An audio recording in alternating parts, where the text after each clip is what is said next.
이 남자는 왜 소 한 마리로 세계를 설득했는가? 불가능. 그 단어 앞에서 멈춰 선 사람들이 있습니다. 그리고 그 단어를 짓밟고 지나간 사람이 있습니다. 한 푼 없던 농가의 아들, 학벌도 자본도 인맥도 없던 남자. 그는 폐허를 보며 길을 받고 조롱을 들으며 배를 띄웠고 국경을 넘으며 소를 끌었습니다. 1001마리의 소. 그것은 단순한 가축이 아니었습니다. 그것은 한 인간의 집념이었고 불가능이라는 세상에 던진 선전포고였습니다.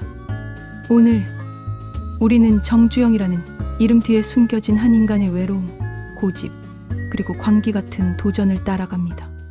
1915년 11월 25일 강원도 통천군 송전면 아산리. 그곳은 지도에서도 찾기 힘든 작은 마을이었습니다. 산과 바다가 만나는 곳, 가난이 대물림되는 곳. 정주영은 그곳에서 태어났습니다. 농부의 장남으로, 6남매 중 맞이로. 그의 아버지 정봉식은 소장농이었습니다. 남의 땅을 빌려 농사를 짓고 수확의 절반을 바치는 산, 봄에는 씨앗을 빌리고 가을에는 이자까지 붙여 갚는 산. 그 집에는 늘 배고픔이 있었습니다. 보리밥도 배불리 먹지 못했습니다. 쌀밥은 명절에나 볼 수 있는 꿈 같은 것이었습니다. 학교는 집에서 10리길, 맨발로 걸어 다녔습니다. 하지만 그 소년의 눈빛은 달랐습니다. 그는 교과서보다 세상이 궁금했습니다. 마을 밖이 궁금했습니다. 산 너머, 바다 건너에는 무엇이 있을까? 그 궁금증은 점점 커졌습니다. 그리고 그것은 결국 탈출로 이어졌습니다. 16살 되던 해 겨우 정주영은 집을 나왔습니다. 아버지 몰래. 새벽에 주머니에는 고작 70원. 당시 쌀 한 가마니 값이 7원이었으니 그나마 넉넉한 출발은 아니었습니다. 그는 서울로 향했습니다. 기차를 타본 적도 없었지만 서울이라는 이름은 알고 있었습니다. 그곳에 가면 뭔가 다를 거라고 믿었습니다. 가난에서 벗어날 수 있을 거라고. 하지만 세상은 호락호락하지 않았습니다. 서울에 도착한 그는 곡흥상회라는 쌀가게의 배달원이 되었습니다. 하루 종일 쌀가마니를 지고 골목을 누볐습니다. 등이 휘고 어깨가 까지고 발바닥에 물집이 잡혔습니다. 하지만 그는 견뎠습니다. 아니, 견디는 것을 넘어 배웠습니다. 쌀의 품질을 보는 법, 거래처를 관리하는 법, 장부를 쓰는 법. 그는 단순히 일하는 것이 아니라 그 일을 통해 세상을 읽었습니다. 그런데 문제가 생겼습니다. 아버지가 찾아온 것입니다. 장남이 집을 나가면 집안이 무너진다. 땅을 물려받아 농사를 이어가야 한다. 아버지는 단호했습니다. 정주영은 거부했습니다. 처음으로 아버지에게 맞섰습니다. 하지만 아버지의 뜻을 꺾을 수는 없었습니다. 결국 그는 끌려가듯 고향으로 돌아갔습니다. 하지만 그의 마음은 이미 돌아올 수 없는 강을 건넜습니다. 고향에서의 나날은 감옥 같았습니다. 쟁기를 잡고 소를 몰고 눈에 발을 담그는 매일. 하지만 그의 눈은 늘 산 너머를 보고 있었습니다. 1년. 그는 참았습니다. 그리고 다시 한번 도망쳤습니다. 이번에는 더 멀리, 더 확실하게. 그는 인천으로 갔습니다. 부두가 있는 도시. 배가 드나드는 곳. 거기서 그는 부기상회라는 쌀가게에 취직했습니다. 이번에는 배달원이 아닌 점원으로. 조금 더 나은 자리였습니다. 하지만 또다시 아버지가 나타났습니다. 이번에는 어머니까지 함께 왔습니다. 눈물을 흘리며 애원한 어머니. 녹이 가득한 아버지. 정주영은 말없이 눈물만 흘렸습니다. 그리고 또다시 끌려갔습니다. 3번째 탈출. 4번째 탈출. 그는 도망치고 붙잡히고 또 도망쳤습니다. 그때마다 사람들은 그를 불효자식이라 했습니다. 철없는 놈이라 했습니다. 하지만 그 안에서 무언가가 단단해지고 있었습니다. 반드시 성공해야 한다는 것. 이 가난에서, 이 운명에서 벗어나야 한다는 것. 그것은 오기였고 동시에 사명이었습니다. 1930년대 중반 20살이 된 정주영은 마침내 자유를 얻었습니다. 아버지도 더 이상 그를 붙잡지 않았습니다. 포기한 것인지 이해한 것인지는 알 수 없었습니다. 서울. 그는 다시 그곳으로 향했습니다. 이번에는 경성고등공업학교 야간부에 입학했습니다. 낮에는 일하고 밤에는 공부했습니다. 하지만 현실은 녹록지 않았습니다. 학비를 벌기도 빠듯했고 밤낮 없이 일하다 보니 몸이 버티지 못했습니다. 결국 그는 1년 만에 학교를 그만두었습니다. 학력은 소학교 졸업이 전부.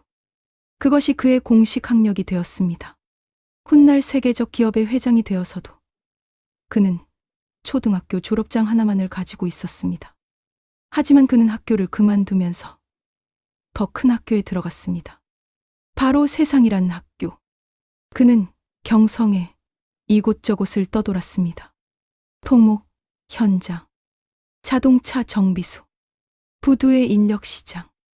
특히 자동차 정비소에서 일할 때 그는 기계의 원리에 매료되었습니다. 엔진이 돌아가는 원리, 톱니바퀴가 맞물리는 방식, 고장을 진단하고 수리하는 과정.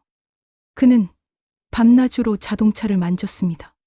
손에 기름때가 검게 베이고 손톱 밑에 때가 끼도록. 그리고 그는 깨달았습니다. 세상은 이렇게 돌아가는구나. 부서지면 고치면 되고 없으면 만들면 되고 안 되면 방법을 찾으면 되는구나.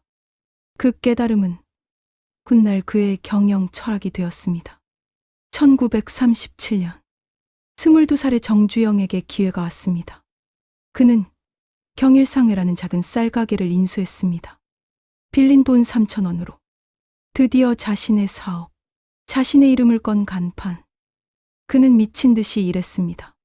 새벽 4시에 일어나 도정소에서 쌀을 받아오고 밤 10시까지 장부를 정리했습니다. 정직하게, 성실하게. 그는 쌀에 물을 섞지 않았습니다. 무게를 속이지 않았습니다. 한 번 거래한 손님은 평생 손님으로 만들었습니다. 가게는 번창했습니다. 소문이 났습니다. 하지만 운명은 잔인했습니다. 1939년 일본이 전쟁을 확대하면서 미국 통제령이 내려졌습니다. 쌀의 자유 거래가 금지된 것입니다. 하루아침에 그의 사업은 무너졌습니다. 3년간 쌓아온 모든 것, 빚까지 내서 키운 가게, 모두 물거품이 되었습니다. 그는 다시 빈손이 되었습니다. 실패. 그것은 쓰라렸습니다. 하지만 정주영은 주저앉지 않았습니다. 한 번 실패했다고 끝이 아니다. 방법을 바꾸면 된다. 그는 다시 자동차 정비업에 뛰어들었습니다. 1940년 아도서비스라는 자동차 정비 공장을 열었습니다. 당시 경성에는 자동차가 귀했습니다. 대부분 일본인이나 조선총독부 고위 관리들의 것이었습니다. 하지만 정주영은 기술이 있었습니다. 독학으로 익힌 기술, 현장에서 몸으로 배운 기술. 그는 어떤 고장도 고쳤습니다. 엔진이 터져도, 변속기가 나가도 그의 손에 넘어오면 자동차가 다시 살아났습니다. 공장은 빠르게 성장했습니다. 지원도 늘었고 설비도 확장했습니다. 이번에는 성공이다. 그는 확신했습니다. 하지만 또다시 전쟁이 발목을 잡았습니다. 태평양 전쟁이 격화되면서 일본은 모든 자원을 군수산업에 쏟아부었습니다. 자동차 부품은 물론이고 공장의 기계까지 강제로 징발당했습니다. 1943년 아도서비스는 문을 닫았습니다. 또 실패. 두 번째 실패. 보통 사람이라면 포기했을 것입니다. 두 번이나 모든 것을 잃었으니까. 한 번은 시대 탓, 두 번도 시대 탓. 하지만 정주영은 달랐습니다. 그의 눈에는 분노가 타올랐습니다. 불가능이라는 단어에 대한 분노. 세상이 나를 막는다고 해서 내가 멈춰야 하는 이유는 없다. 그는 이를 악물었습니다. 1945년 8월 15일. 해방. 조선은 일본으로부터 독립했습니다. 사람들은 거리로 쏟아져 나와 만세를 불렀습니다. 하지만 정주영의 눈에는 다른 것이 보였습니다. 폐허. 전쟁으로 파괴된 나라. 무너진 건물. 끊어진 도로. 멈춰선 공장. 그리고 기회. 이제 다시 시작이다. 이 나라를 누가 다시 만들 것인가? 바로 나 같은 사람이다. 1946년. 정주영은 31살이었습니다. 두 번의 실패. 학력은 초등학교 졸업. 자본 없음. 인맥 없음. 하지만 그에게는 있었습니다. 경험, 기술, 그리고 무엇보다 집념. 그는 현대자동차공업사를 설립했습니다. 현대, 그 이름에는 의미가 담겨 있었습니다. 지금 이 시대를 살아가는 것. 과거에 얽매이지 않고 미래를 향해 달려가는 것. 시작은 작았습니다.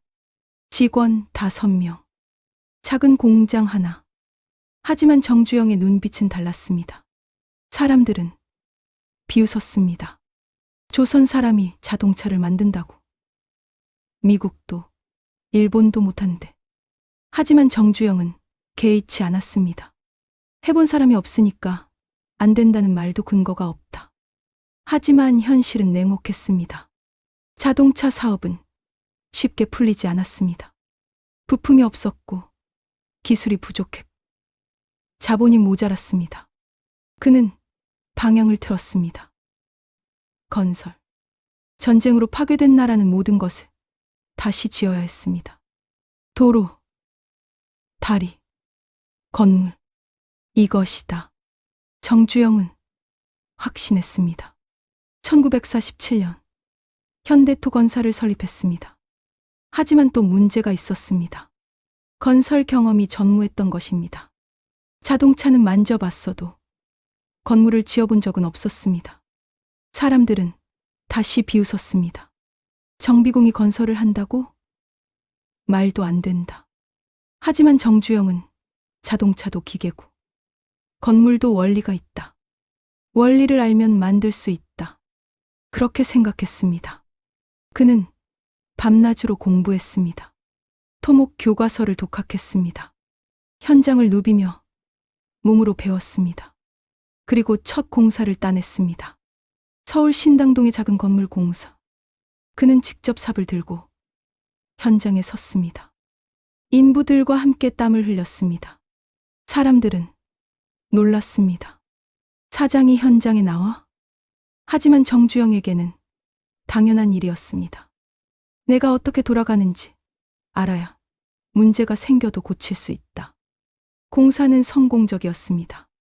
그리고 소문이 났습니다. 현대토건은 다르다. 사장이 직접 현장을 뛴다. 하지만 진짜 시연은 그때부터였습니다. 1950년 6월 25일 한국전쟁이 발발했습니다. 서울은 3일 만에 함락되었습니다. 모든 것이 다시 무너졌습니다. 정주영이 쌓아온 것들, 공장, 사무실, 장비 모두 불타거나 파괴되었습니다. 세 번째 실패. 아니, 네 번째인가?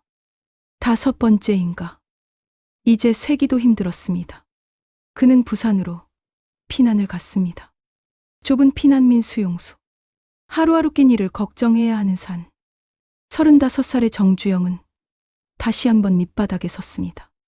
하지만 그의 눈은 여전히 살아 있었습니다. 부산. 그곳은 전쟁의 최후방이자 희망의 마지막 보루였습니다. 정주영은 피난민 틈에서 기회를 찾았습니다. 전쟁이 한창인데 무슨 기회냐고요? 바로 거기에 정주영의 남다른 점이 있었습니다. 전쟁 중이라도 사람은 산다. 사람이 사는 곳에는 집이 필요하고 길이 필요하고 다리가 필요하다. 그는 미군 부대를 찾아갔습니다. 당시 미군은 군사 도로와 시설을 건설하기 위해 한국 업체를 찾고 있었습니다. 하지만 대부분의 한국 기업들은 전쟁의 충격에서 벗어나지 못했습니다. 정주영은 달랐습니다. 미군 장교 앞에 섰을 때 그는 단순하게 말했습니다. 제가 하겠습니다. 미군 장교는 의아한 표정으로 물었습니다. 자네 회사 설비가 있나? 없습니다. 인력은 모으면 됩니다. 자본은 이를 따면 생깁니다. 말도 안 되는 대답이었습니다. 하지만 정주영의 눈빛은 진지했습니다. 거짓이 없었습니다. 미군 장교는 작은 공사 하나를 맡겼습니다. 해봐라. 안 되면 계약 해지다. 정주영은 그 작은 기회를 놓치지 않았습니다. 그는 피난민들 중에서 일할 수 있는 사람들을 모았습니다. 장비는 빌리고 못 빌리면 손으로 했습니다. 밤낮 없이 일했습니다. 비가 와도 눈이 와도. 그리고 공사를 성공적으로 마쳤습니다. 미군은 놀랐습니다. 이 사람 진짜 해내는구만. 그 후로 더 큰 공사가 들어왔습니다. 도로, 비행장, 막사. 현대건설은 전쟁 중에 오히려 성장했습니다. 1953년 7월 27일 휴전협정이 체결되었습니다. 3년간의 전쟁이 끝났습니다. 한반도는 완벽한 폐허가 되었습니다. 서울은 건물의 80%가 파괴되었습니다. 도로는 끊겼고 다리는 무너졌습니다. 사람들은 절망했습니다. 이 나라가 다시 일어설 수 있을까? 하지만 정주영의 눈에는 다른 것이 보였습니다. 이제부터다. 이 모든 것을 다시 지어야 한다. 그게 바로 우리의 기회다. 그는 서울로 돌아왔습니다. 그리고 본격적으로 건설 사업에 뛰어들었습니다. 한강 인도교 복구 공사, 을지로 건물 공사, 국회의사당 공사, 하나하나 성공시켰습니다. 정주영의 방식은 특별했습니다. 첫째, 현장주의. 그는 항상 현장에 있었습니다. 사무실에 앉아 지시만 하는 사장이 아니었습니다. 둘째, 속도. 그는 다른 업체보다 2배 빨랐습니다. 빨리 끝내야 다음 일을 받는다. 셋째, 품질. 한 번 무너지면 다시 지어야 한다. 처음부터 제대로 지어라. 이 3가지 원칙은 현대건설의 DNA가 되었습니다. 1960년대 한국은 개발의 시대로 접어들었습니다. 경제개발 5개년 계획이 시작되었습니다. 정부는 도로를 건설하고 댐을 만들고 항만을 확장했습니다. 그 중심에 현대건설이 있었습니다.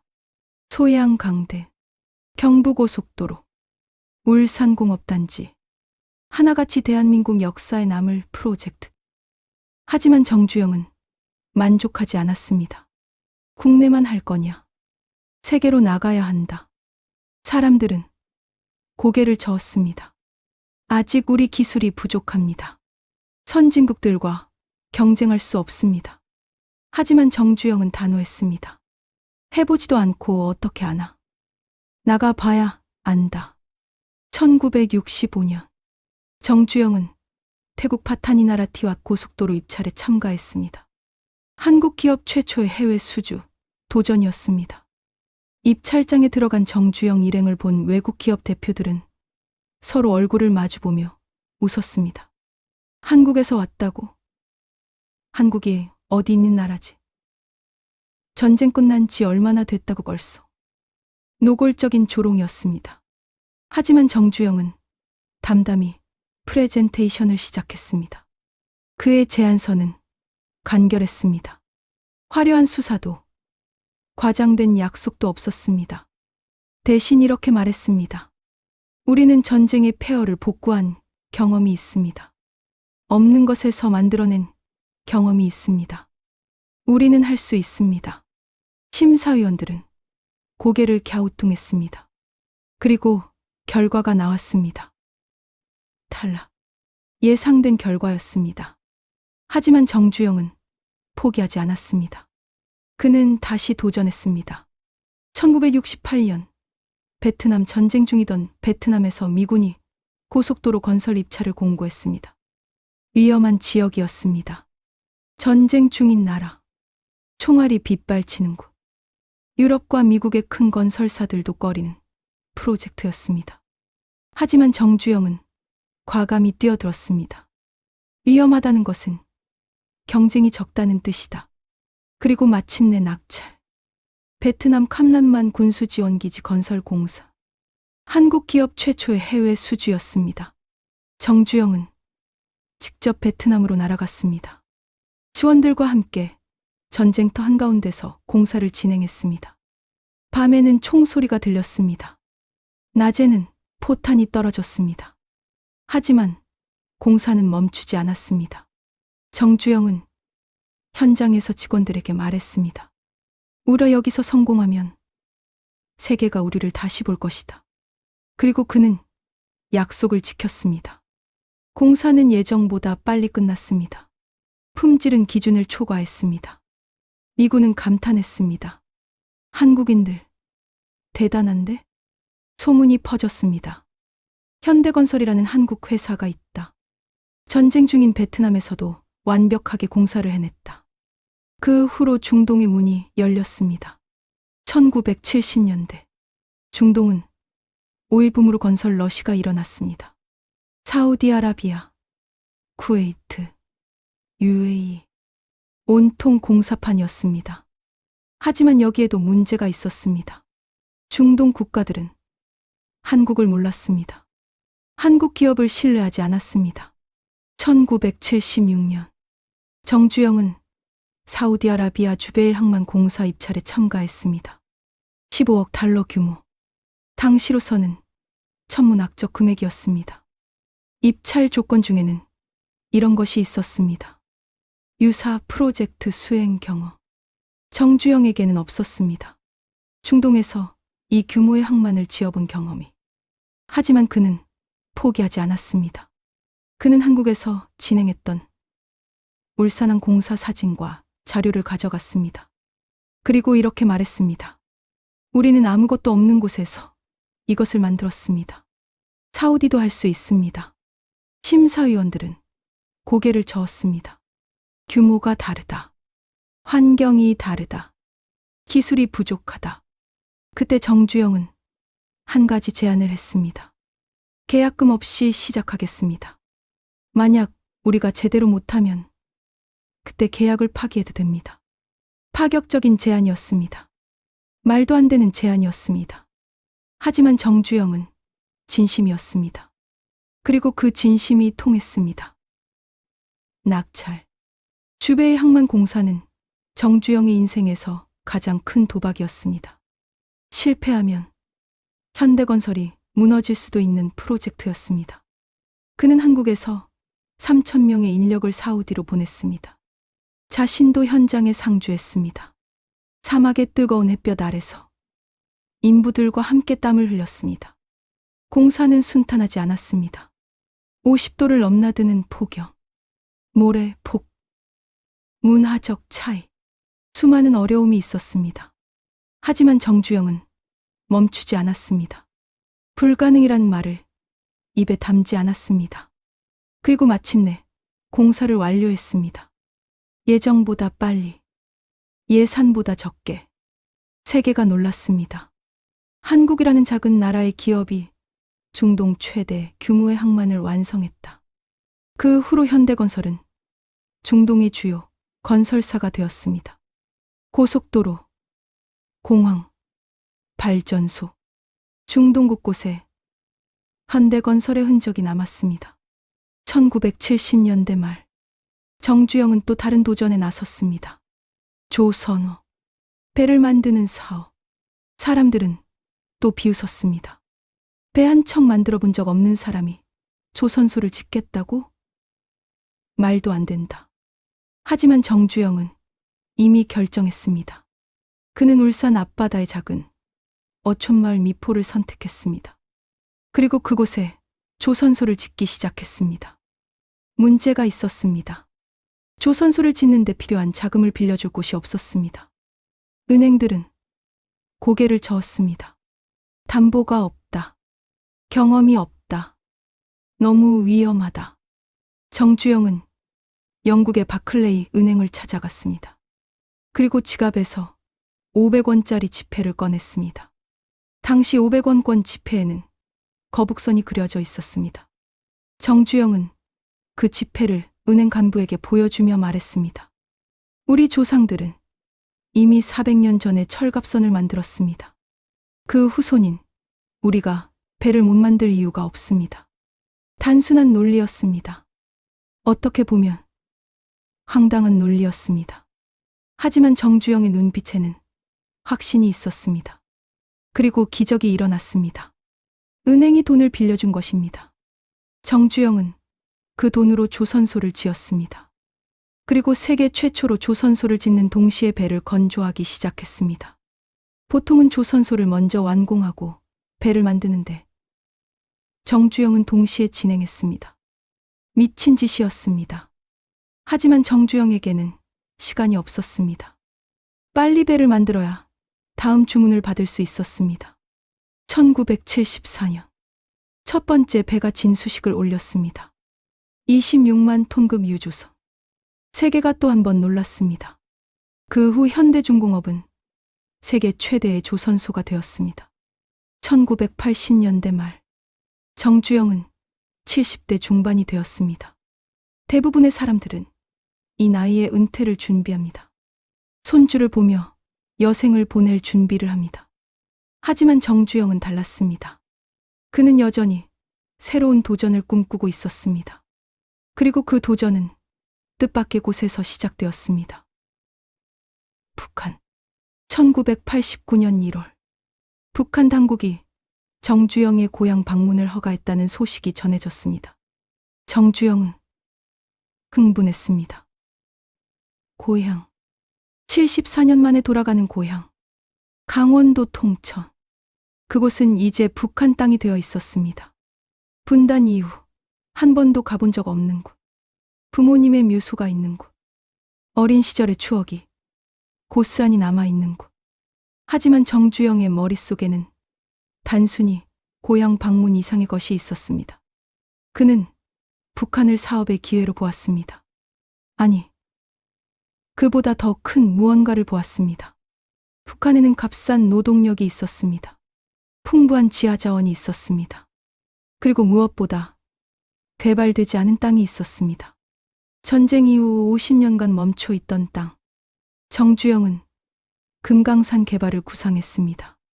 금강산. 어릴 적 어머니에게서 들었던 이야기 속의 산. 1만 2천 봉우리가 빚어내는 절경.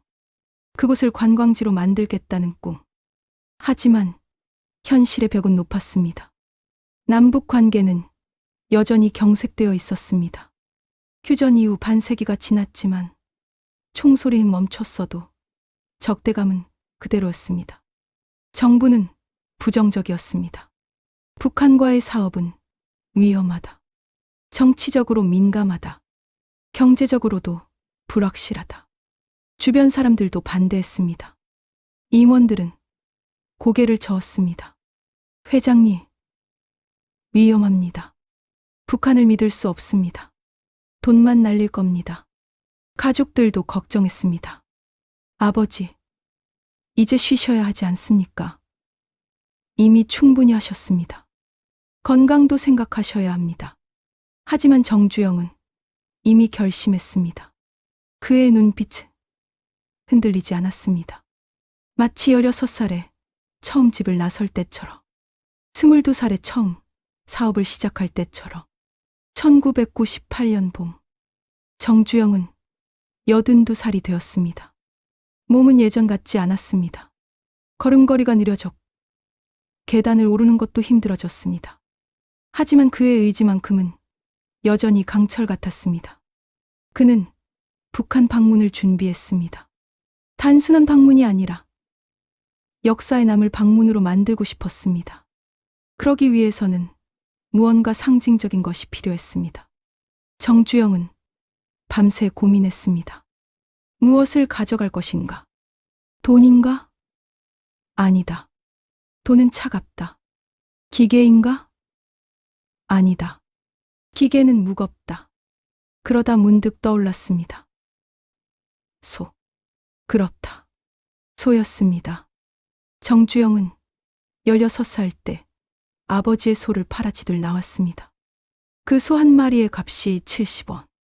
그것이 그의 출발점이었습니다. 그 소 한 마리가 없었다면 오늘의 현대그룹도 오늘의 정주영도 없었을 것입니다. 그리고 이제 그는 소를 끌고 고향으로 돌아가려 했습니다. 하지만 한 마리가 아니었습니다. 1001마리. 왜 하필 1001마리였을까요? 정주영에게는 분명한 이유가 있었습니다. 1000마리도 아니고 1001마리. 1000번을 넘어선다는 의미. 불가능을 넘어선다는 의미. 한 마리로 시작해서 1000마리를 넘어서 돌아간다. 그것은 한 인간의 여정을 상징했습니다.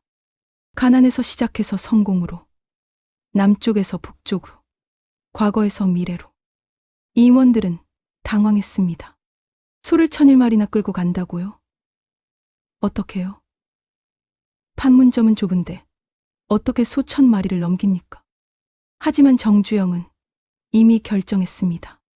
방법은 찾으면 된다. 언제나 그랬듯이. 1998년 6월 16일 새벽. 정주영은 잠을 이루지 못했습니다. 창밖을 바라보며 밤을 지새웠습니다. 오늘이다. 74년 만에 고향으로 돌아가는 날. 그는 거울 앞에 섰습니다. 거울 속에는 82살의 노인이 서 있었습니다. 주름진 얼굴, 휘어진 허리. 하지만 눈빛만큼은 여전히 젊었습니다. 그는 옷을 입었습니다. 정장이 아닌 편한 옷, 화려하지 않은 소박한 옷. 고향에 가는데 화려할 필요가 있겠습니까? 트럭 50대가 준비되어 있었습니다.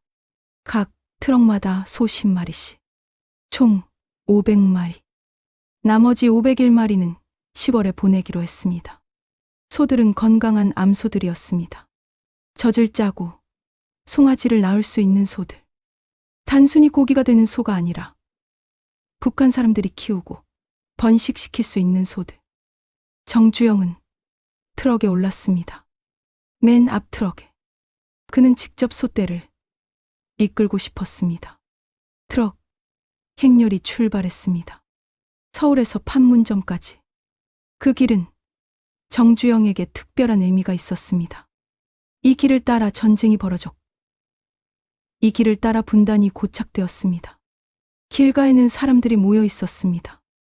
뉴스를 듣고 나온 사람들, 카메라를 든 기자들, 호기심 어린 눈으로 바라보는 시민들. 어떤 이는 박수를 쳤습니다. 어떤 이는 고개를 가로저었습니다. 미쳤다는 표정. 저 나이에 저런 일을 하다니. 하지만 정주영은 신경 쓰지 않았습니다. 그는 평생을 그렇게 살아왔습니다. 사람들의 조롱 속에서, 사람들의 의심 속에서 판문점에 도착했습니다. 그곳은 세계에서 가장 긴장감이 흐르는 장소였습니다. 남과 북이 총부리를 겨누고 있는 곳. 반세기 동안 단 한 번도 긴장이 풀린 적 없는 곳. 하지만 오늘만큼은 달랐습니다. 오늘 이곳에는 총이 아닌 소가 있었습니다. 전쟁이 아닌 평화의 상징이 있었습니다. 정주영은 트럭에서 내렸습니다. 천천히, 조심스럽. 무릎이 아팠지만 표정에는 드러내지 않았습니다. 군사분계선 앞에 섰습니다. 그 선 너머가 북한이었습니다. 그 선 너머가 고향이었습니다. 얼마나 오래 기다렸던가. 74년. 인생의 대부분을 기다렸습니다. 이 선을 넘을 수 있는 날을. 북한 측 관리들이 나왔습니다. 경직된 표정, 의심 어린 눈빛. 그들은 정주영을 바라보았습니다. 나만의 자본가, 제국주의의 앞잡이라고 배웠던 사람. 하지만 정주영의 표정은 부드러웠습니다. 그는 천천히 다가갔습니다. 그리고 말했습니다. 저는 통천 사람입니다. 이곳이 제 고향입니다. 그 말에는 진심이 담겨 있었습니다. 이념도, 체제도, 정치도 없었습니다.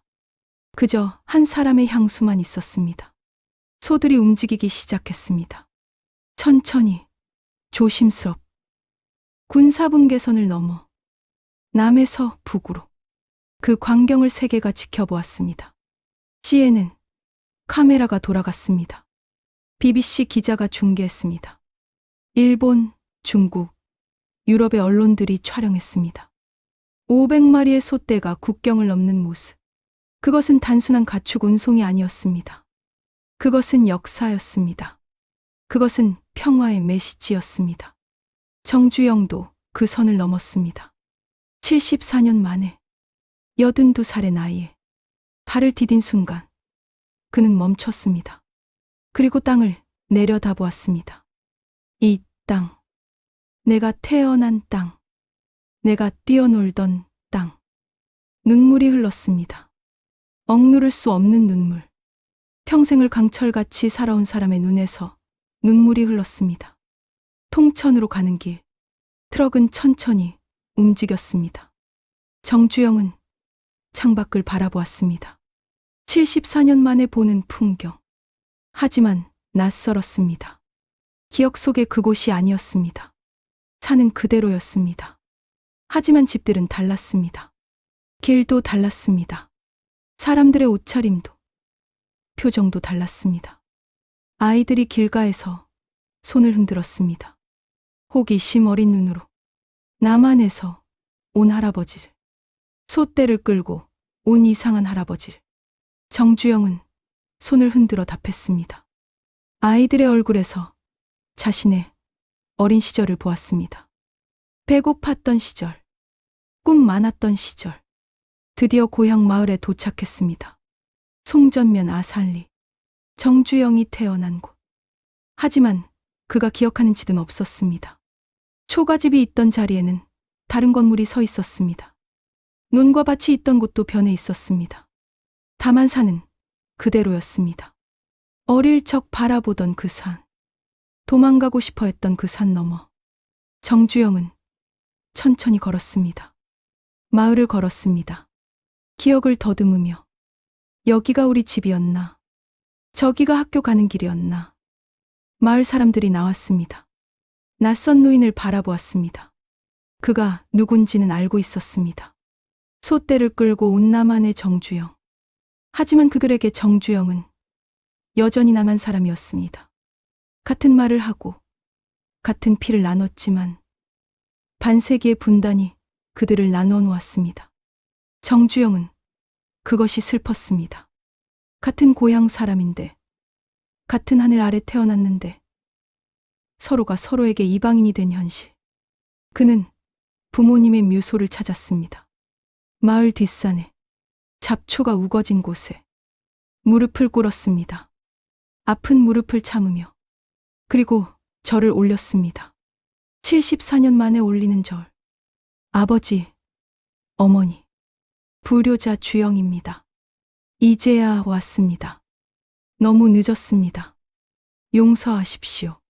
그의 목소리는 떨렸습니다. 눈물이 멈추지 않았습니다. 평생을 강하게 살았던 사람, 불가능 앞에서도 굽히지 않았던 사람. 그 사람이 부모님 묘소 앞에서 무너졌습니다. 수행원들도 고개를 돌렸습니다. 차마 볼 수 없었습니다. 저 강철 같던 사람이 저렇게 우는 모습을. 정주영은 한참을 그렇게 있었습니다. 무릎을 꿇은 채 부모님과 대화하듯이. 아버지, 저는 성공했습니다. 아버지가 반대했던 그 길로 가서 성공했습니다. 하지만 후회는 없습니다. 아버지께 불효했지만 후회는 없습니다. 어머니, 저는 금강산을 보았습니다. 어머니가 들려주시던 그 금강산을. 이제 그곳을 남한 사람들도 볼 수 있게 하겠습니다. 어머니의 소원을 이루겠습니다. 북한 당국과의 만남. 평양에서 온 고위 관리들이 정주영을 만났습니다. 회의실은 냉랭했습니다. 서로를 탐색하는 눈빛. 북한 측은 의심했습니다. 이 남한의 자본가가 무엇을 원하는가? 무슨 속셈이 있는가? 정주영은 단순하게 말했습니다. 금강산을 개발하고 싶습니다. 남한 사람들이 금강산을 볼 수 있게 하고 싶습니다. 북한 관리들은 고개를 가로저었습니다. 안 됩니다. 군사적으로 민감한 지역입니다. 허가할 수 없습니다. 하지만 정주영은 물러서지 않았습니다. 그는 평생 이런 거 저래 익숙했습니다. 태국에서도 사우디에서도 수없이 거절당했습니다. 하지만 결국 성공했습니다. 그는 다시 설명했습니다. 이것은 사업만이 아닙니다. 이것은 평화입니다. 남과 북이 함께 만드는 평화입니다. 금강산을 통해 남한 사람들이 북한을 이해하게 될 것입니다. 북한도 남한을 이해하게 될 것입니다. 그것이 통일의 첫걸음입니다. 북한 관리들의 표정이 조금 풀렸습니다. 하지만 여전히 경계하고 있었습니다. 정주영은 계속 말했습니다. 저는 돈을 벌려고 하는 게 아닙니다. 제 나이가 82입니다. 이제 돈이 무슨 소용입니까? 저는 고향을 위해, 민족을 위해 이 일을 하고 싶습니다. 그의 목소리에는 진심이 있었습니다. 계산이 없었습니다. 이념도 없었습니다. 그저 한 노인의 순수한 바람만 있었습니다. 회의는 길어졌습니다. 밤늦게까지 이어졌습니다. 정주영은 지쳤습니다. 몸이 힘들었습니다. 하지만 포기하지 않았습니다.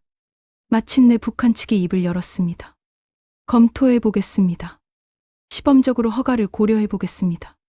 정주영은 고개를 숙여 감사를 표했습니다. 이것으로 충분했습니다. 문이 열렸습니다. 작은 틈이지만 그 틈으로 역사가 들어올 것입니다. 한국으로 돌아온 정주영. 그는 즉시 움직였습니다. 금강산 관광 사업 준비. 82의 나이에도 불구하고 그는 청년처럼 일했습니다. 배를 구했습니다. 크루즈성. 금강호라고 이름 붙였습니다. 그 배에 남한 사람들을 태워 금강산으로 보낼 것입니다. 관광 코스를 설계했습니다. 항로를 확인했습니다. 안전 문제를 점검했습니다. 하나하나 직접 챙겼습니다. 사람들은 말했습니다. 회장님, 직원들에게 맡기십시오. 이제 쉬셔야 합니다. 하지만 정주영은 고개를 저었습니다. 이것은 내 마지막 사업입니다. 내가 직접 해야 합니다. 정부는 여전히 우려했습니다. 북한이 이 약속을 지킬지 모른다. 안전을 보장할 수 없다. 하지만 정주영은 밀고 나갔습니다. 그는 정부를 설득했습니다. 언론을 설득했습니다. 국민을 설득했습니다. 이것은 위험한 모험이 아닙니다. 이것은 평화를 향한 첫걸음입니다. 우리가 먼저 손을 내밀어야 합니다. 1998년 11월 18일 동해항. 금강호가 출항을 준비하고 있었습니다. 정주영은 부두에 서 있었습니다. 바람이 차가웠습니다. 겨울이 다가오고 있었습니다. 하지만 그의 가슴은 뜨거웠습니다. 탑승객 826명이 배에 올랐습니다. 대부분 노년층이었습니다. 분단 전 북한에 살았던 사람들, 고향을 그리워하는 사람들. 어떤 이는 트렁크를 끌고 왔습니다. 북한에 두고 온 가족을 만날지도 모른다는 희망을 품. 어떤 이는 사진을 가져왔습니다. 어릴 적 고향집 사진, 헤어진 가족 사진. 모두가 설레고 있었습니다. 동시에 두려워하고 있었습니다. 정말 갈 수 있을까? 정말 금강산을 볼 수 있을까? 정주영도 배에 올랐습니다. 그는 이 역사적 순간을 함께하고 싶었습니다. 배가 출항했습니다. 천천히 항구를 떠났습니다. 사람들이 손을 흔들었습니다. 부두에 남은 사람들도 손을 흔들었습니다. 배 위의 사람들은 침묵했습니다. 각자 생각에 잠겼습니다. 어떤 이는 기도했습니다. 어떤 이는 눈물을 흘렸습니다. 정주영은 갑판에 섰습니다. 바다를 바라보았습니다. 이 바다 너머에 금강산이 있습니다. 어머니가 들려주시던 그 산이. 배는 북으로 향했습니다. 파도를 가르며, 역사를 가르며. 몇 시간 후 금강산이 보이기 시작했습니다. 멀리 희미하게. 하지만 분명하게 사람들이 갑판으로 쏟아져 나왔습니다. 손가락으로 가리키며 소리쳤습니다. 저기 금강산. 정말 금강산이었습니다. 12,000 봉우리. 기암절벽. 절경. 사람들은 울었습니다. 소리내어 울었습니다. 반세기 만에 보는 고향의 산. 꿈에서만 보던 산. 정주영도 울었습니다. 갑판난간을 붙잡고 울었습니다. 어머니, 제가 왔습니다. 어머니가 보여주고 싶어 하시던 그 산을 보고 있습니다. 배가 접안했습니다. 장전하. 북한의 작은 항구. 북한 안내원들이 기다리고 있었습니다. 처음에는 경직되어 있었습니다. 하지만 남한 관광객들을 보자 조금씩 표정이 풀렸습니다. 관광객들이 하선했습니다. 북한 땅을 밟았습니다. 어떤 이는 땅에 입을 맞췄습니다. 어떤 이는 무릎을 꿇었습니다. 버스가 금강산으로 향했습니다. 구불구불한 산길을 창밖으로 금강산의 절경이 펼쳐졌습니다. 구룡폭포, 삼선화, 만물상, 하나하나가 감탄사를 자아냈습니다. 정주영은 조용히 경치를 바라보았습니다. 마음속으로 어머니와 대화했습니다. 어머니, 보고 계십니까? 제가 해냈습니다. 남한 사람들이 금강산을 보고 있습니다. 어머니의 소원을 이뤘습니다. 금강산 관광은 성공이었습니다. 첫 항해 이후 수만 명이 금강산을 다녀왔습니다. 1999년, 2000년 관광객은 계속 늘어났습니다. 남북 관계도 조금씩 풀렸습니다. 금강산이 징검다리가 되었습니다. 대화의 창구가 되었습니다. 하지만 그것은 쉬운 일이 아니었습니다. 북한은 까다로웠습니다. 약속을 자주 바꿨습니다. 요구사항이 많았습니다. 남한 정부도 복잡했습니다. 정치적 상황에 따라 입장이 바뀌었습니다. 정주영은 그 사이에서 조정했습니다. 80을 넘긴 나이에도 평양을 오가며 협상했습니다. 돈도 계속 들어갔습니다. 배 운영비, 시설비, 통행료, 수천억 원이 투입되었습니다. 하지만 수익은 미미했습니다. 사업적으로는 손해였습니다. 임원들이 보고했습니다. 회장님, 이래서는 안 됩니다.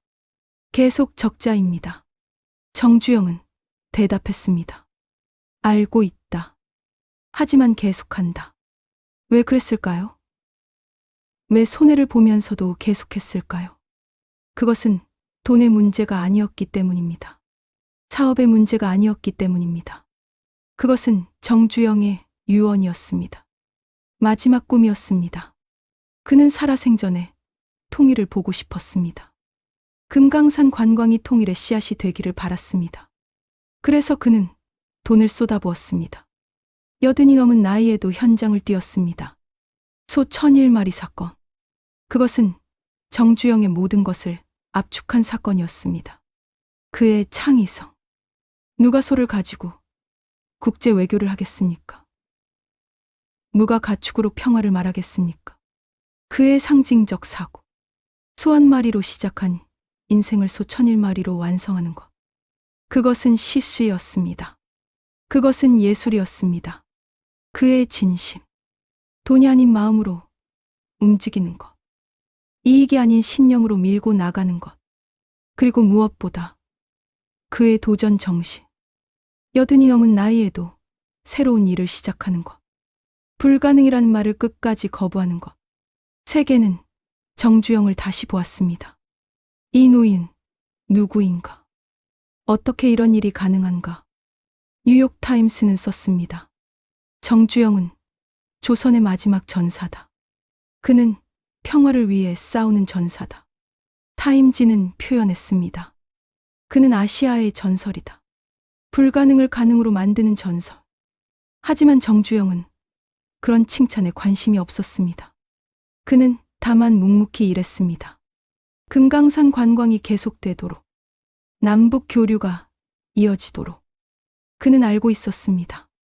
자신에게 남은 시간이 많지 않다는 것을. 하지만 포기할 수 없었습니다. 마지막까지 해야 했습니다. 그것이 정주영이었습니다. 말보다 행동으로, 불가능보다 도전으로, 끝까지 멈추지 않는 삶으로. 정주영의 삶을 관통하는 하나의 문장이 있습니다. 불가능이란 말은 해본 놈만 하는 소리다. 이 말은 그의 철학이자 그의 무기였습니다. 동시에 그의 인생 그 자체였습니다. 평생 그는 이 말을 실천했습니다.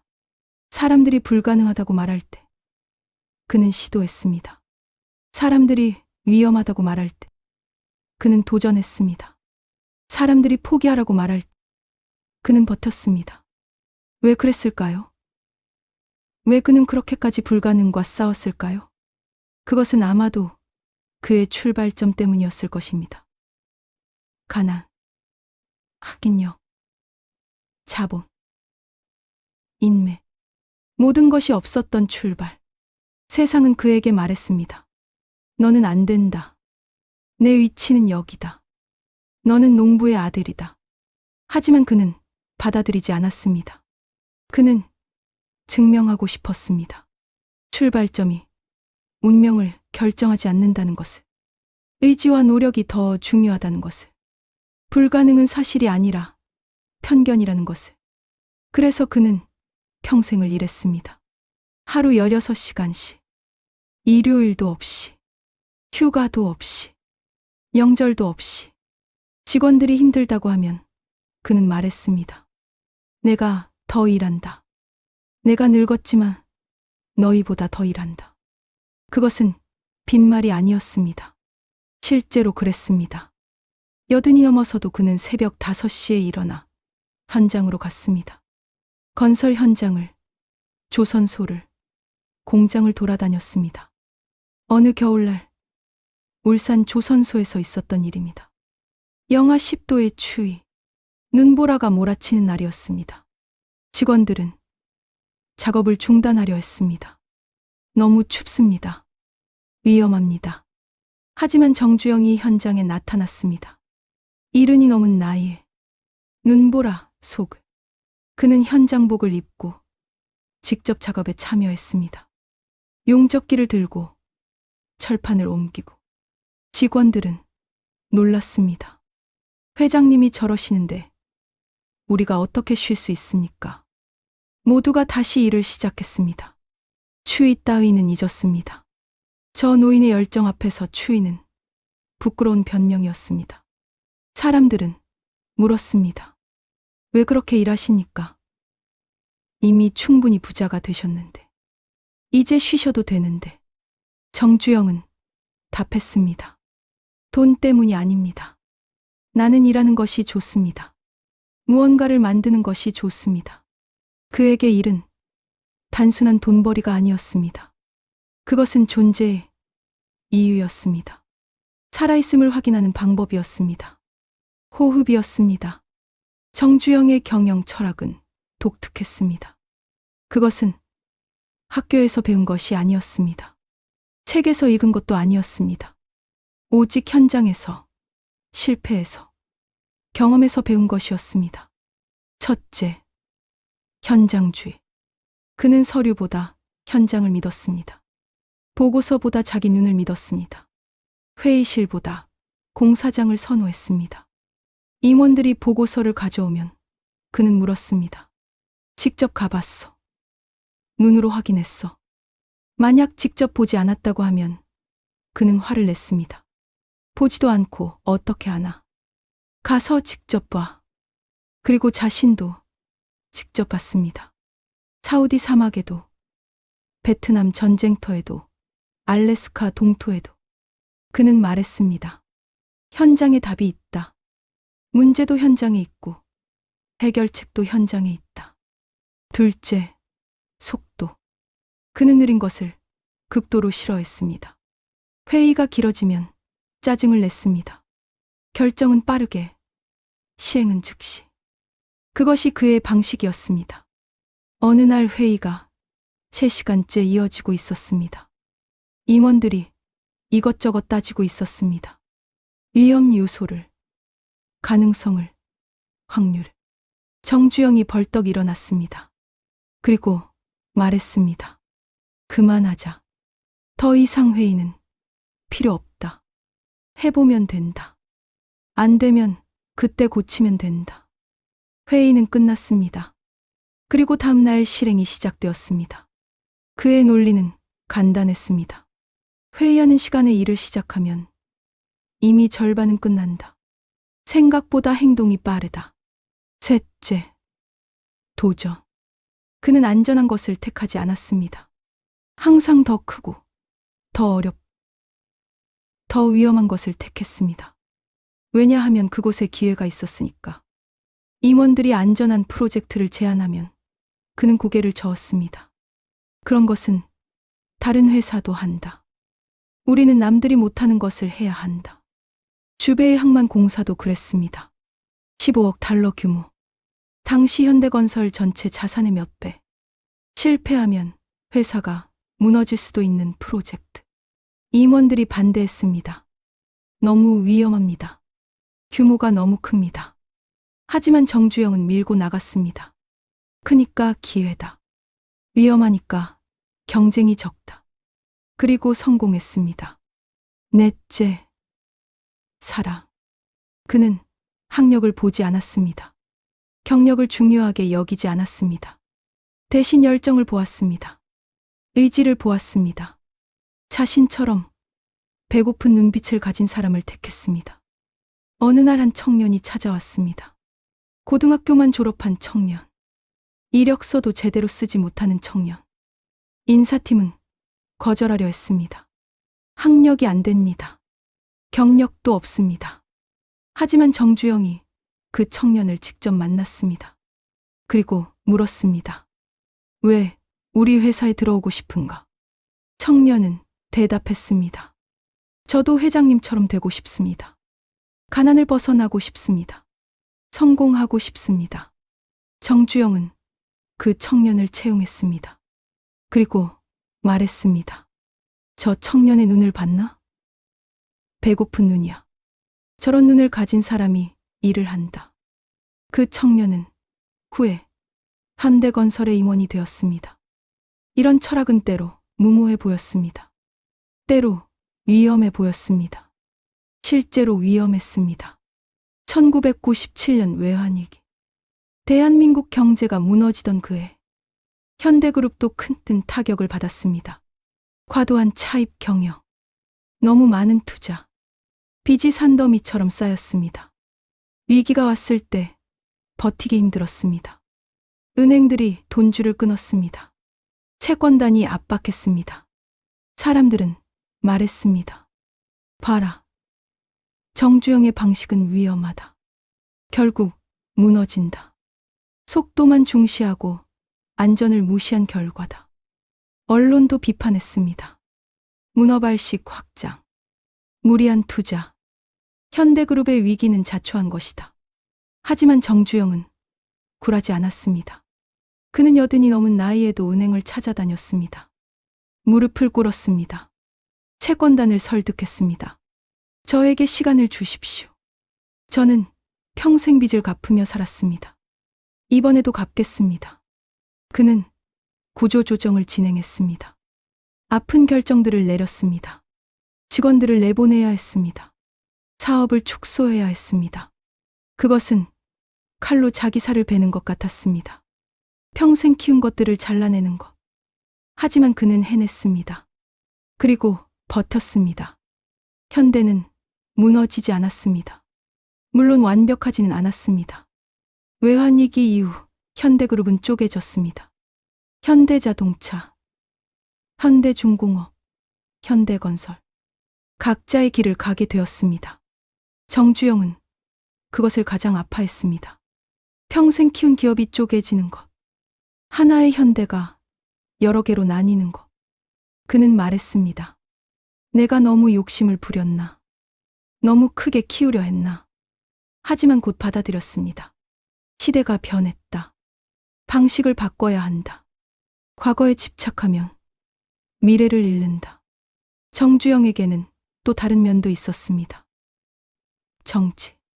1992년 77살의 나이에 그는 정치에 뛰어들었습니다. 통일국민당을 창당하고 대통령 선거에 출마했습니다. 사람들은 놀랐습니다. 왜 이 나이에 정치를 하는가? 기업인으로서 충분히 성공했는데 무엇이 더 필요한가? 정주영은 말했습니다. 나라를 바꾸고 싶다. 기업을 경영하든 나라도 경영하고 싶다. 정치인들의 말만 듣고는 나라가 발전하지 않는다. 그는 진심이었습니다. 그는 한국의 미래를 걱정했습니다.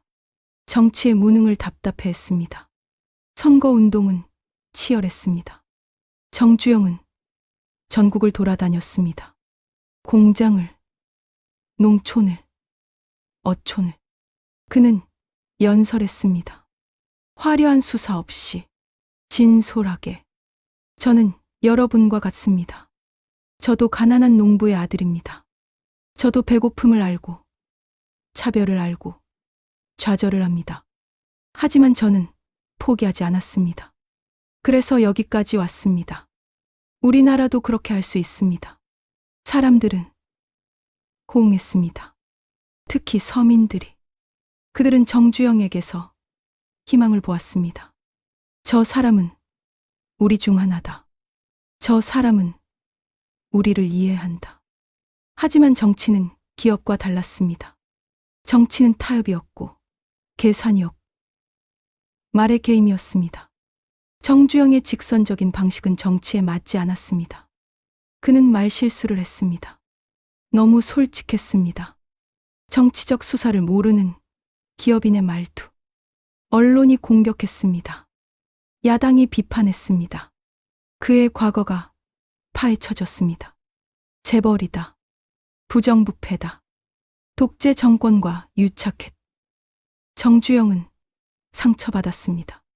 평생 현장에서 땀 흘리며 일해온 사람. 그 사람이 부정부패의 상징으로 비춰지는 것. 선거 결과. 정주영은 3위에 그쳤습니다. 16%의 득표율. 선전했지만 당선에는 실패했습니다. 그는 낙선했습니다. 그리고 정치에서 물러났습니다. 훗날 그는 이 경험을 이렇게 평가했습니다. 정치는 내 길이 아니었다. 나는 만드는 사람이지 말하는 사람이 아니다. 하지만 후회는 없었습니다. 시도해봤으니까. 해보지 않고 안 된다고 말하지는 않았으니까. 정주영의 삶에는 논란도 있었습니다. 그것을 부인할 수는 없습니다. 독단적인 격려. 그는 직원들의 의견을 듣지 않을 때가 많았습니다. 자신의 직관을 믿었습니다. 때로 그것은 폭군처럼 보였습니다. 가족 중심의 승계. 아들들에게 기업을 물려주었습니다. 능력보다 혈연이 우선이었습니다. 노동 문제. 그는 노조를 싫어했습니다. 노동자들의 권리보다 생산성을 중시했습니다. 그는 완벽한 성인이 아니었습니다. 때로 고집스러웠고, 때로 독선적이었습니다. 직원들에게 가혹했고, 가족들에게도 엄격했습니다. 자식들과의 관계도 복잡했습니다. 그는 엄격한 아버지였습니다. 사랑을 표현하지 못한 아버지. 큰아들이 한 번은 물었습니다. 아버지는 왜 한 번도 칭찬을 안 하십니까? 정주영은 대답했습니다. 칭찬하면 교만해진다. 채찍이 사람을 키운다. 그것은 그가 받은 교육이었습니다. 그의 아버지도 그랬습니다. 엄격하고 차갑고 표현하지 않는. 하지만 그 모든 것에도 불구하고 사람들은 정주영을 존경했습니다. 왜일까요? 그것은 아마도 그의 진심 때문이었을 것입니다. 그는 자신이 하는 일을 진심으로 믿었습니다. 한국을 발전시킬 수 있다고 믿었습니다. 불가능을 가능으로 만들 수 있다고 믿었습니다. 그리고 그는 그것을 증명했습니다. 평생에 걸쳐 몸으로, 땀으로, 결과로. 그의 논란들조차 이해할 수 있었습니다. 그는 전쟁 세대였습니다. 가난 세대였습니다. 살아남기 위해 싸워야 했던 세대. 그 시대의 인권이니, 민주주의니, 노동권이니 하는 것은 사치였습니다. 우선 살아남아야 했습니다. 배불러야 했습니다. 정주영은 그 시대를 살았습니다. 그리고 그 시대의 방식으로 성공했습니다. 그것이 오늘날의 기준으로는 부족할 수 있습니다. 하지만 그 시대에는 최선이었습니다. 2000년대 초반, 정주영은 80 중반이 되었습니다. 평생을 전속력으로 달려온 그에게도 마침내 노화는 찾아왔습니다. 몸이 약해졌습니다. 더 이상 현장을 매일 돌아다닐 수 없었습니다. 새벽 5시에 일어나는 것도 힘들어졌습니다.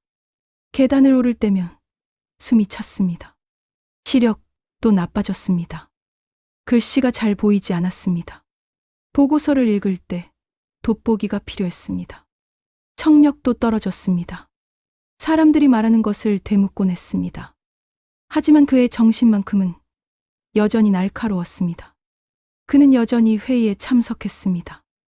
여전히 결정을 내렸습니다. 여전히 새로운 프로젝트를 구상했습니다.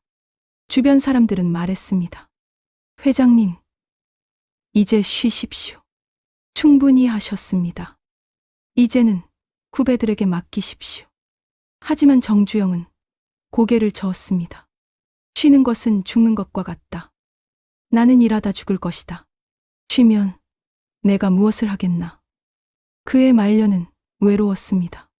오랜 동료들은 하나둘 세상을 떠났습니다. 함께 전쟁을 겪고, 함께 사막에서 땀을 흘리고, 함께 불가능에 도전하던 사람들. 모두 가버렸습니다. 장례식장에 갈 때마다 정주영은 생각했습니다. 다음은 나인가? 나도 곧 저 자리에 누울 것인가? 혼자 남았습니다. 전우들이 다 떠난 전장에 홀로 남은 노병처럼. 자식들과의 관계도 복잡했습니다.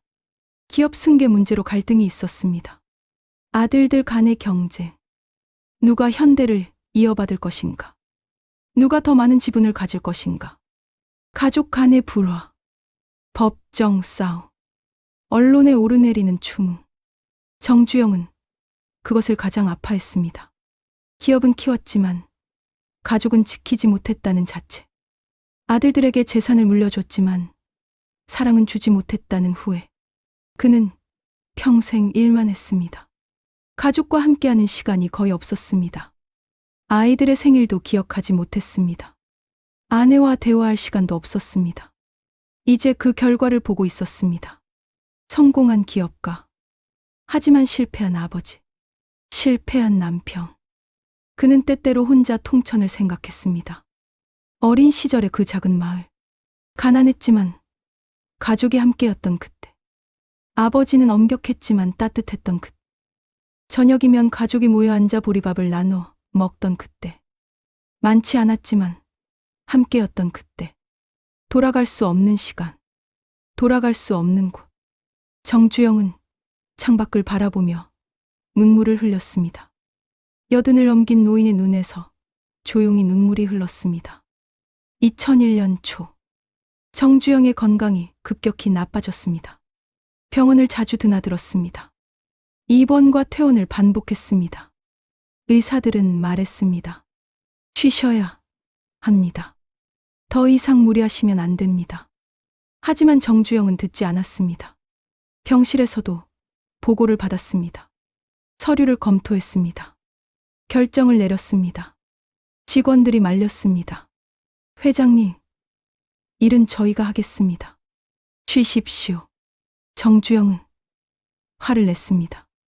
내가 쉬면 누가 책임지나. 내가 결정해야 한다. 하지만 그것은 강함이 아니었습니다. 두려움이었습니다. 일을 놓으면 죽을 것 같은 두려움. 쓸모 없어질 것 같은 두려움. 일이 그의 전부였습니다.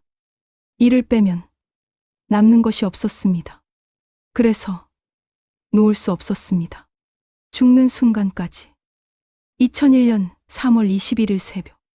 정주영은 서울 아산병원에서 눈을 감았습니다. 85살. 1915년 11월 25일에 태어나 2001년 3월 21일에 세상을 떠났습니다. 85년 4개월의 인생이었습니다. 평생을 전속력으로 달려온 사람의 마지막은 조용했습니다. 가족들이 지켜보는 가운데 그는 천천히 숨을 거두었습니다. 마지막 순간, 그는 무슨 생각을 했을까요? 성공한 인생에 만족했을까요? 아니면 아쉬움이 남았을까요? 마지막 말은 기록되지 않았습니다. 어쩌면 말이 없었을지도 모릅니다. 그는 평생 말보다 행동으로 살았으니까. 다만 그의 표정은 평온했다고 합니다. 고통스럽지 않았다고 합니다. 마치 긴 여행을 마치고 집에 돌아온 사람처럼. 장례는 성대했습니다. 국민장으로 치러졌습니다. 전국에서, 세계에서 조문객이 왔습니다. 대통령이 왔고, 재벌들이 왔고, 정치인들이 왔습니다. 하지만 더 많은 사람들은 평범한 시민들이었습니다. 현대에서 일했던 직원들, 현대가 지은 아파트에 사는 사람들, 현대 자동차를 모는 사람들. 그들은 울었습니다. 어떤 이는 은인을 잃은 슬픔으로, 어떤 이는 시대의 마지막 거인을 보내는 아쉬움으로. 한 노인이 관 앞에 섰습니다. 70대로 보이는 노인. 그는 한참을 울었습니다. 사람들이 물었습니다. 무슨 인연이십니까? 노인은 대답했습니다. 저는 50년 전 현대에 들어왔습니다. 고등학교도 못 나온 저를 회장님이 뽑아주셨습니다. 그때 저는 배고픈 청년이었습니다. 회장님이 아니었다면 저는 여전히 배고팠을 겁니다. 또 한 사람이 섰습니다. 중년의 여성. 그녀도 울었습니다. 저희 아버지는 현대건설 노동자였습니다. 사우디에서 일하다 돌아가셨습니다. 회장님이 장학금을 주셨습니다. 덕분에 저는 대학을 나왔습니다. 지금 제가 있는 것은 회장님 덕분입니다. 수많은 사람들의 수많은 이야기들. 정주영은 그들의 인생에 영향을 미쳤습니다. 직접, 간접적으로. 신문들은 그의 일생을 정리했습니다. 가난한 농부의 아들에서 세계적 기업가로, 불가능을 가능으로 만든 남자, 한국 경제 발전의 상징. 사설들은 썼습니다. 정주영은 한 시대를 대표하는 인물이었다. 그는 전쟁의 폐허 위에서 기적을 만들었다. 그가 없었다면 오늘의 한국도 없었을 것이다.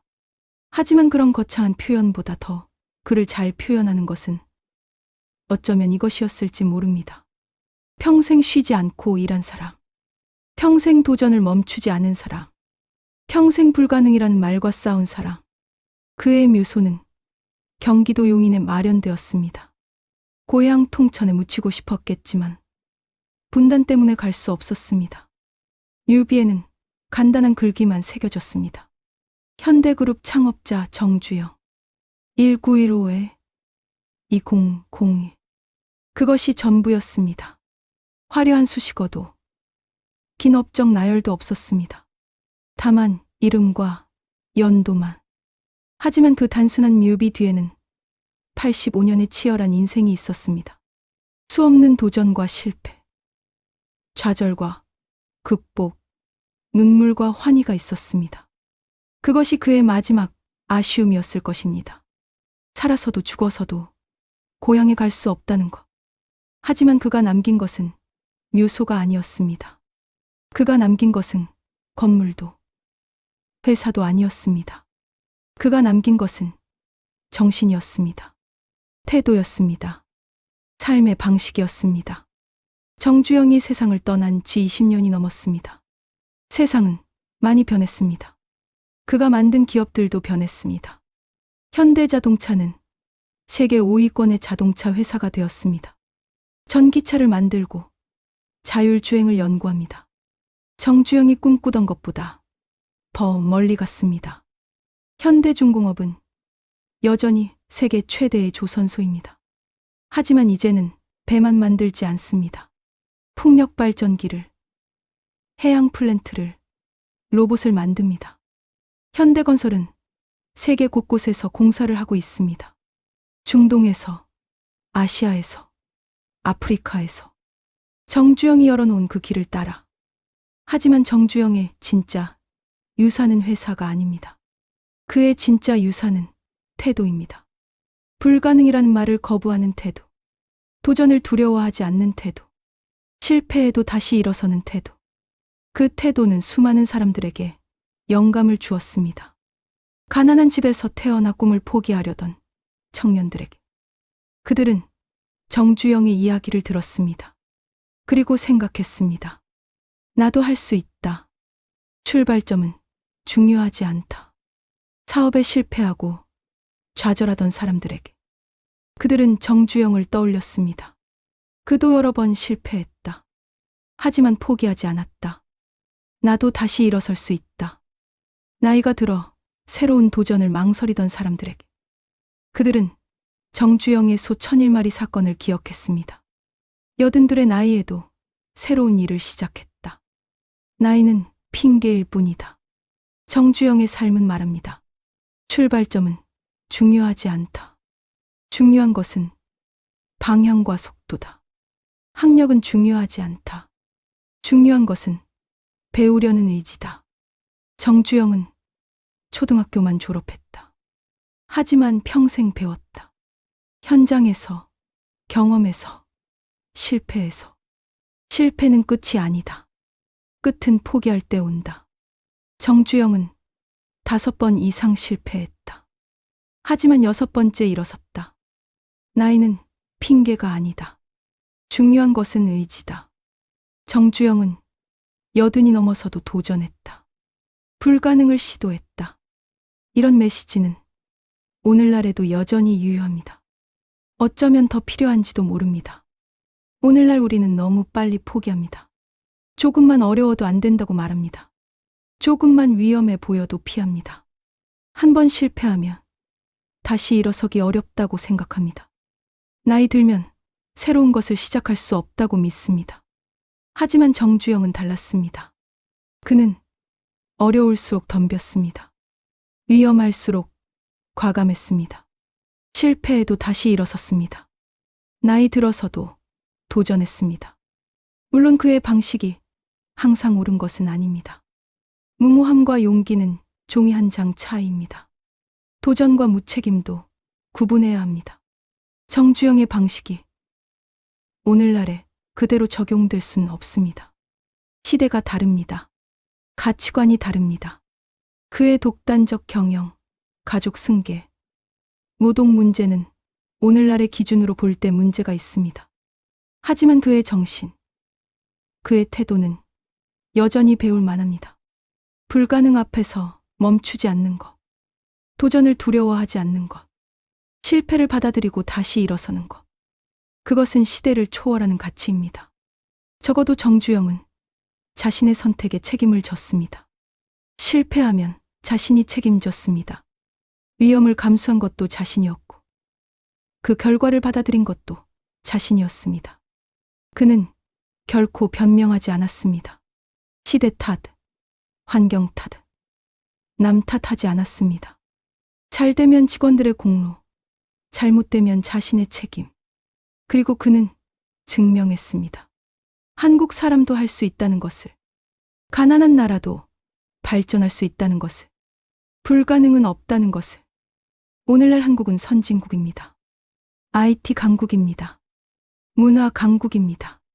K-팝이 세계를 열광시킵니다. 한국 영화가 오스카를 받습니다. 한국 드라마가 넷플릭스를 장악합니다. 이것이 가능했던 이유 중 하나는 정주영 같은 사람들이 있었기 때문입니다. 길이 없으면 만들고, 배가 없으면 만들고, 기술이 없으면 배우고, 그렇게 한 걸음씩 나아간 사람들. 불가능이란 말을 거부한 사람들. 세계가 비웃어도 도전한 사람들. 정주영은 그 선두에 있었습니다. 그가 끌고 간 소 1001마리는 단순한 가축이 아니었습니다.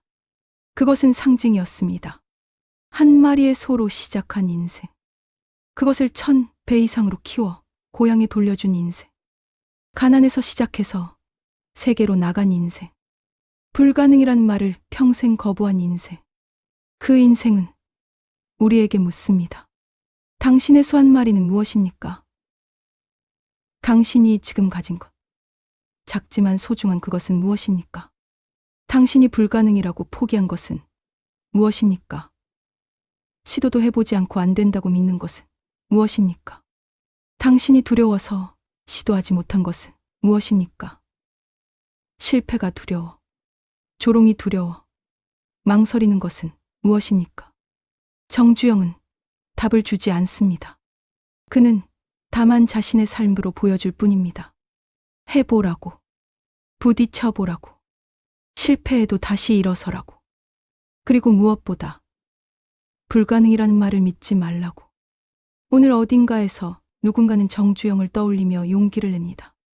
창업을 준비하는 청년은 생각합니다. 정주영도 빈손으로 시작했다. 나도 할 수 있다. 사업에 실패한 중년은 생각합니다. 정주영도 여러 번 실패했다. 이번이 끝이 아니다. 은퇴를 앞둔 노년은 생각합니다.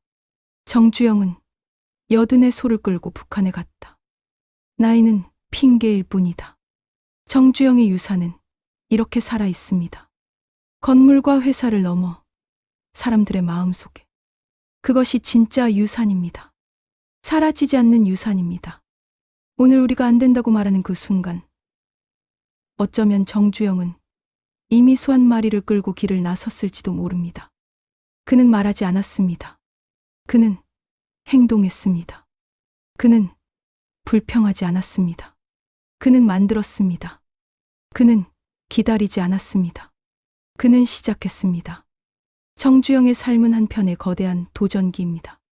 가난이라는 출발선에서 세계라는 도착선까지 그 여정은 평탄하지 않았습니다. 넘어지고 실패하고 조롱당했습니다. 하지만 그는 멈추지 않았습니다. 한 발 한 발 앞으로 나아갔습니다. 때로 비틀거렸지만 결코 뒤로 가지 않았습니다. 그리고 마침내 도착했습니다. 누구도 가보지 못한 그곳에, 아무도 믿지 않았던 그 높은 곳에. 오늘날 우리는 그의 혜택을 누리고 있습니다. 그가 만든 길을 걷고, 그가 지은 건물에 살고, 그가 띄운 배를 타고 있습니다. 하지만 더 중요한 것은 그의 정신입니다. 그 도전의 정신, 그 불굴의 의지. 그것은 여전히 우리 곁에 있습니다. 우리가 어려움에 부딪힐 때, 우리가 포기하고 싶을 때, 우리가 안 된다고 말하려 할 때, 정주영의 목소리가 들립니다. 해봤어. 정말 해봤어. 끝까지 해봤어. 그 질문 앞에서 우리는 다시 생각하게 됩니다. 정말 안 되는 것인지, 아니면 안 된다고 믿는 것인지. 정주영은 증명했습니다. 믿음이 현실을 만든다는 것을, 의지가 길을 연다는 것을. 그리고 그 증명은 여전히 유효합니다. 2024년에도, 2050년에도, 그 이후에도. 왜냐하면 인간의 본질은 변하지 않으니까요. 도전하고, 넘어지고, 다시 일어서는 것. 그것이 인간이니까요. 정주영은 그것을 가장 극적으로 보여준 사람입니다. 가장 멀리까지 간 사람입니다. 그래서 우리는 그를 기억합니다. 유인으로서가 아니라 한 인간으로서. 우리와 같은 출발선에 섰던 사람. 하지만 우리와 다른 선택을 한 사람. 포기하지 않는 선택. 도전하는 선택. 불가능을 거부하는 선택. 그 선택의 결과가 바로 정주영의 삶입니다. 그리고 그 삶은 우리에게 말합니다. 당신도 할 수 있다고. 당신도 시작할 수 있다고. 당신의 소 한 마리를 찾아서 지금 길을 나서라고. 어떤 길이든, 어떤 속도든. 중요한 것은 시작하는 것입니다. 첫 발을 내딛는 것입니다.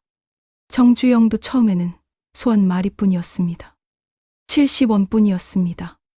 하지만 그것으로 시작했습니다. 당신도 지금 가진 것으로 시작할 수 있습니다. 크든 작든, 많든 적든. 이 이야기가 여러분의 마음에 남았다면 그것으로 충분합니다. 정주영의 삶은 단순히 성공 스토리가 아닙니다.